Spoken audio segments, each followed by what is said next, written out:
Grizzly bears are, you know, for anybody who's seen them in the wild, they're kind of awe-inspiring.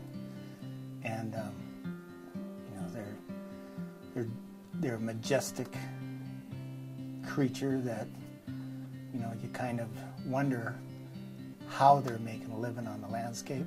They inspire a lot of awe and in me, curiosity.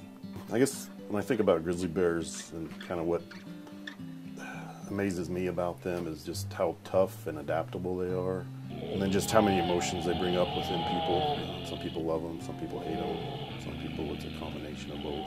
The Greater Yellowstone Ecosystem is considered one of the last ecological strongholds of the wild American West, home to spectacular geologic wonders and iconic animals such as the grizzly bear. For many, the grizzly bear evokes awe and wonder and symbolizes wildness.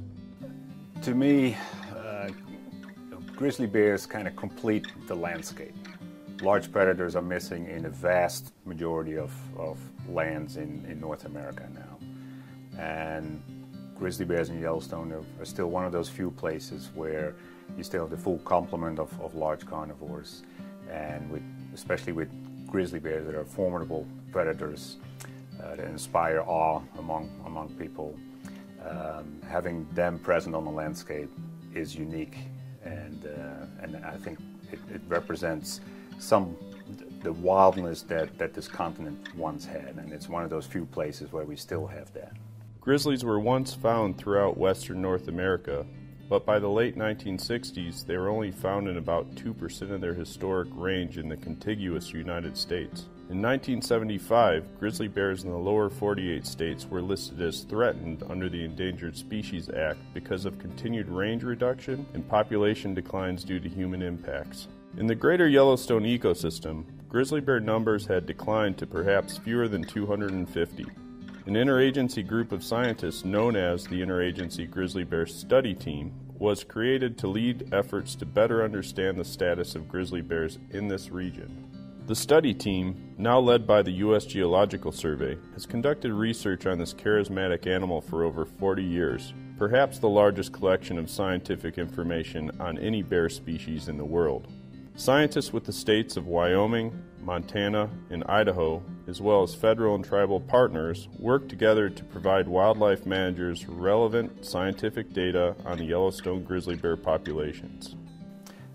Another important aspect of grizzly bears in this ecosystem is it makes you realize that without these animals, how empty a landscape actually is. And so to have these powerful animals on the landscape represents something truly unique to me, and I think to a lot of other people that are interested in grizzly bears in Yellowstone. Today, the study team estimates that the population has rebounded to a minimum of 700 bears, and these bears are now delisted from the Endangered Species Act. Though much of the credit goes to the grizzly bear and its resilience over decades of management and landscape changes, rigorous science that informs effective management decisions is also part of the equation.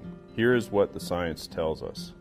Grizzly bears can weigh over 600 pounds and owe that to being an opportunistic omnivore. Their diet of over 200 food items, including plants, animals, and fungi, can shift quickly and enable them to adapt to changing food supplies in recent years. Though the study team monitors both male and female bears, it is the females that are the key to estimating the population.